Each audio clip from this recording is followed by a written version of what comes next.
Hi, and welcome to Coffee with Claire.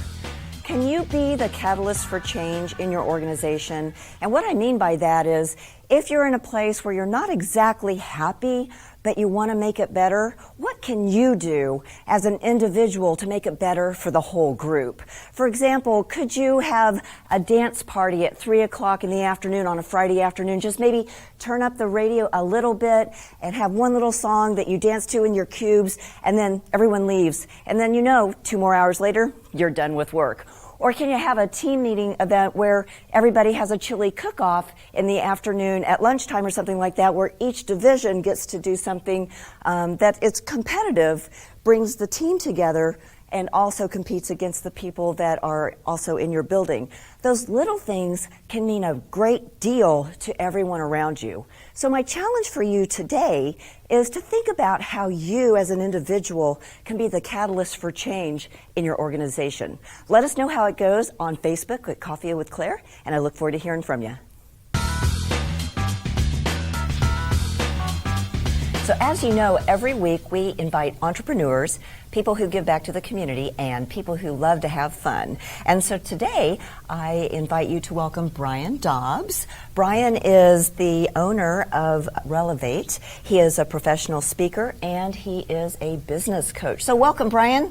Thank you, Claire. So glad that you're here. It's great to be here. So, I think some people are kind of interested in learning about being a business coach. I mean, what qualifies you to coach me on my business? I get that a lot. I bet you do. And it's one of those things that I really, when you look at life and you look at your experiences and you can have the achievements, that doesn't necessarily qualify you to become a coach. I really think that the more of the qualifications, not only my education, my background and experiences, but the ability to listen, the ability to notice things that other people don't notice. Right. So it's not the blatant, obvious things that really sidetrack you in life or business. It's typically the small, minor incongruencies or inconsistencies that trip you up. So, you started out in one endeavor and you've kind of moved into this endeavor. So let's give the audience a little bit of your backstory as far as where you started and where you are now, and how those kinds of two things kind of intermingle. Okay. And one of my words this year is merge. And what I have seen that has been spectacular and a lot of fun is that the past and the present are merging together, where it helps you propel you to reach your future goals. So I went to school to become a minister. I volunteered. I still work heavily in the volunteer department. I still work heavily with the churches in the ministerial compartment or arena. And then my affinity towards the marketplace and how do businesses run and how do we achieve better results and goals, both of those have merged together, where now I can help people in multiple arenas, being extremely diversified and be able to see a lot more lives touched. And, when Brian is in front of a group of people, you can really tell that he's got this ministry background. He holds himself really tall and he projects, to the back of the room. He doesn't need a mic or anything. But it really makes you feel like, I want to do that. I'm motivated. Let's go. So, I love that about you and your presentation style. Well, you're welcome. So, you're in life coaching, you do business, and you do personal development. Help demystify the life coaching for our audience. Okay. Well, when you demystify coaching, what you're doing is you're taking away the hocus pocus, you're taking away the magic pill. There's nothing magic about coaching. Okay. The great thing is the partnership and the camaraderie that you build. So you build clear objectives, you have a mission statement, you have a vision, you have clear goals, that you have someone that's on your side, someone that helps you remain accountable, but also someone looking at a different perspective than you are, you being in the Right. fire, and we're outside of the fire, that we're able to really help other people see some blind spots. Yeah, I think that's important to have that different take or filter, because we do get stuck in a rut. We're like, so focused on, I got to get this done, I got to get this done. And if you take a step back and have a third neutral party that's not emotionally attached to the situation, take a look and say, hey, have you ever thought of looking at it this way? It's like, oh, no, I hadn't. That's valuable. And I think a lot of people think, well, I don't need a coach because this is my business and I know how to run it. So that third perspective is really important. And then you also work a lot with business to business and business to consumer companies, right? Correct. Right. So either model. Okay. So if we're dealing straight with the consumer, how do we expand? How do we increase sales, revenue, productivity? What is our mindset in that? And a lot of times it is mindset for the business to consumer. And then how are we articulating that message? And then business to business, that is more of a relational side. So how are we working, camaraderie, relationships, building that trust between each other that we can go forward? Ooh, trust, that's a big word, isn't it? It is a big word. It's huge.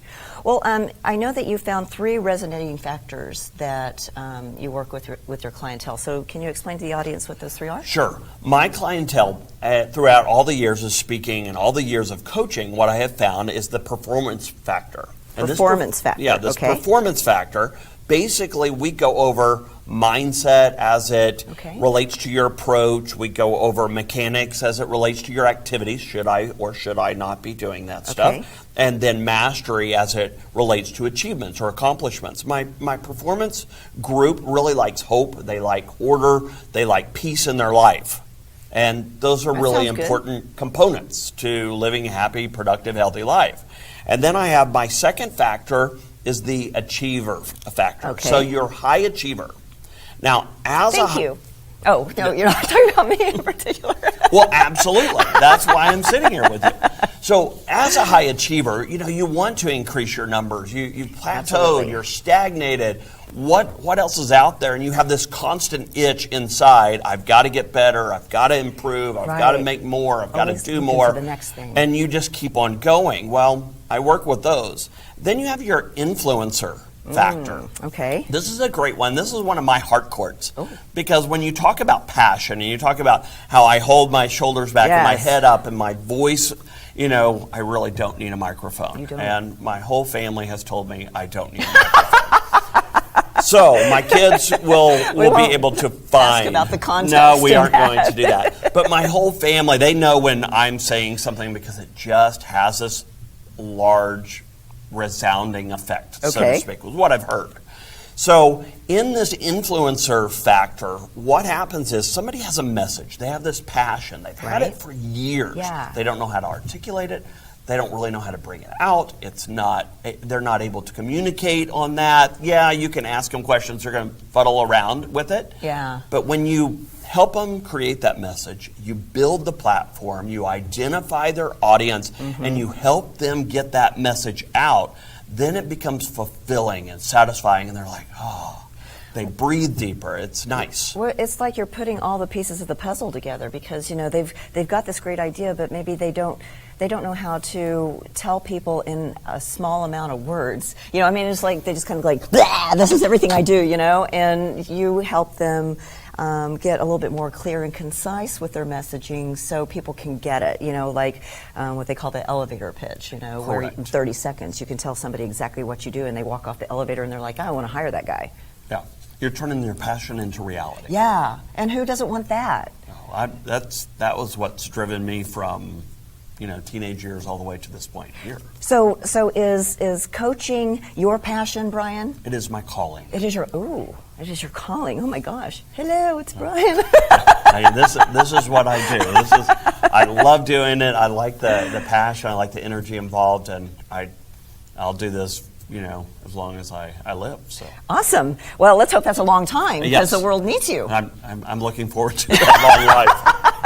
So, can you walk the audience through a little bit, just a really short explanation of like the beginning, middle, and end, and working with you? Like, how do you get started, and then what to expect in the middle, and then how do you know when you're done? How do you know when it's like, okay, I graduated from coaching and I'm ready to take it on? Well, I don't know if we graduate from coaching. I always believe in having a coach. Okay. So I believe that you're always working on mastery levels. And working on mastery levels takes a lot of hours, a lot of repetition, and a lot of doing that. So you can take the skill set and just continue to go. I'll just deviate just a tad bit. Okay. And it's if you get too out of line, thank you. I won't get out of line. Being coachable, being a lifelong learner, yes, and being a great communicator are 3 key points. So you are always going to, I'm coachable. I love being coachable, and I attract different things. So I don't think I graduate from coaching. I might graduate from this teaching or this series, which is fine.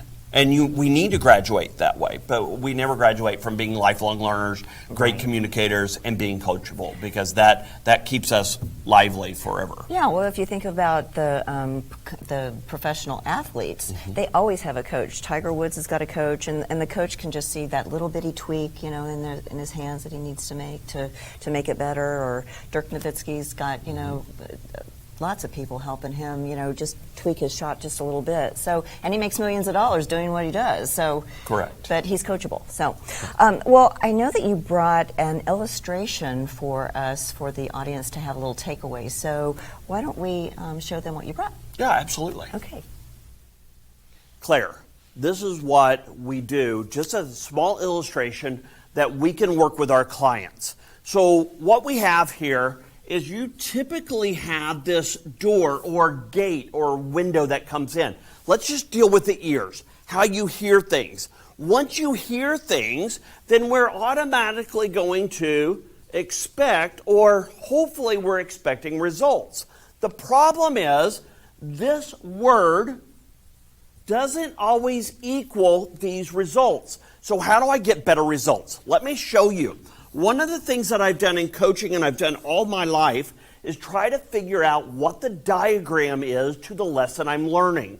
In doing that, it gives me a picture where I can look at it, modify it to make sense to me. Now I can be a visual learner as well as increasing my ability to understand from audible, etc. So what we have here is this word comes in, it forms a thought. This thought attaches itself to a feeling.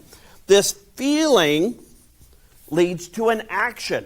Now, what happens when I have this word, I want to be successful, or I want to make $1 million, or I want to have a better family, and we keep on going. Whatever this word is, whatever you've heard, goes in here and starts to formulate. I typically don't have problems with people formulating thoughts. What I do is this feeling can be congruent or incongruent. So if you look at this triangle, it's closed. When this triangle is closed, you have this light bulb. The light bulb goes off. It's the aha moment, because your thought, your feeling, and your action is congruent or in harmony with one another. Therefore, the circuit board is closed, which makes the light go on. Now, if this is incongruent, what happens to my light bulb? If this is shut off, because I have a feeling that is not congruent to my thought. So, I want to make a lot of money. I don't feel like I should have a lot of money. I get that a lot. Well, I want to be extremely productive. I don't feel like being, that I should be on the top, because that makes me nervous. Well, when I can help clients, I work with this congruency, and that makes sure that we don't have the inconsistencies, to make sure that we don't have any open parts of our circuit board, because we always want this closed in order for this light bulb to go off and you can shine.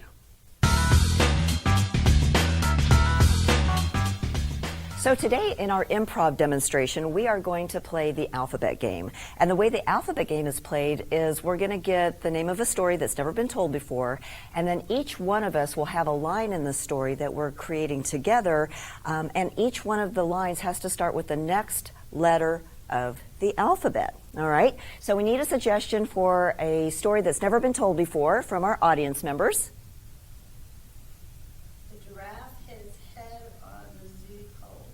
The giraffe hit his head on the zoo pole. Okay. I'm sure that's never been told before, so I think we're good with that, okay? All right, so, players, are you ready? Yes. All right, Ellen, we'll begin with you with A. Alice the giraffe was so happy. But she had a terrible problem. Carl, the zookeeper, wouldn't let her out of the cage. Desiree told Carl that the giraffe needed to be let out to play. Every day they wanted to play and play and play because it was so fun. For a moment, they thought they were in heaven. Goodness gracious, though. They were not in heaven. They were just in a different part of the zoo. Hello? Did anyone tell them that they were in a different part of the zoo? I did, said Alice. Just hold on a minute, Carl says. Keep holding. We have some poles we're moving around. Love waiting. My. Oh! Not your head again. You're such a klutz. Oops-a-daisies, said Alice. Pole? What pole? Oh, quit hurting, head. Quit hurting. Right now we have to focus. Seriously, has anyone called 911? Trust me, I dialed it twice. Unfortunately, I didn't get a dial tone. Victory is upon us. We must hurry. When are they going to help us so we can fix Alice? I think it needs an x-ray. Yikes! I don't know if I can do an x-ray. Zoos are so interesting, aren't they? So my first question is, we are all so busy. How do you balance fun with responsibility at work? It's easier for us because fun is sort of a part of our daily routine. You know, it's a children's company. We work in a company where children are a part of our daily routine. So it's a little bit easier to have fun. So I understand for someone else in a 9-to-5 job who's just seeing the walls of a desk, it might be a little bit harder. But for us, it's just a part of our culture. And so because of that, we have a lot of fun in our facility.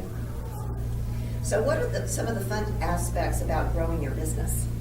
The great thing about Real Soccer Center is it's not a franchise or a chain. This isn't just some duplicate of something else. It's its own thing. It's actually the owners had some space, and it's very long and slender, and most people would have looked at it and thought there's not much you can do with a space like that, but they retrofitted it and turned it into an indoor soccer facility. It's new, it's nicer, and it's really one of a kind. So the great thing about that is you really feel an ownership when you're sharing a word about this company. You really get to enjoy telling people what you have to offer, and to see their look on their face when they walk in. They say, "Wow, I didn't think this would be here. There's no way you could have fit all this in this place. I wouldn't have thought that." So how do you encourage others in their life to have fun? I think the key is to remember how important fun is. And so often we just get so set in our ways, so stuck in routine, and we forget how healthy it is to have fun. And so I would just say the best encouragement about including fun in your life is to remember to include fun in your life, is to simply put it into your life and to make sure to make that a priority so that you can receive all those benefits. So what advice could you give someone that might be struggling right now as to how to keep it fun? I think that the biggest key is you got to let go. It's okay to be a little undignified. I think in our world we're so worried about what the next person might think of us. But it's funny because we always tend to we're drawn towards people who are having fun. So it's almost comical that we wouldn't want to be those kind of people when we're also inclined to be near those kind of people. So I think the key is to remember that it's okay to make a mistake. It's okay to look silly, because in fact, those are the people that are really enjoying life. So tell us a little bit about your business. So Real Soccer Center is an indoor soccer facility. It's really unique because most soccer facilities would have one field, and Real Soccer Center has 6 very concisely placed fields. So there's a lot more product, whereas most facilities would be rented out. One group from 6 to 9. We have the opportunity to rent to so many more people. Our soccer facility is very unique. It's turf fields, but you don't play off the walls. And so whereas playing off the walls can make sort of a lazy soccer player, in our facility it is trending a little bit more towards the South American, the European style of soccer, where foot skills and control are really important. And so it's going to make for better soccer players as they're training with us. So if you had a happy dance or a happy stance, what would that look like? Probably be like, hey. So your challenge this week is to be the catalyst for change. Think about a way that you can incorporate fun into your little group in your organization and see how the ripples in the pond affect everyone else. And remember to follow the fun. I'll see you next time.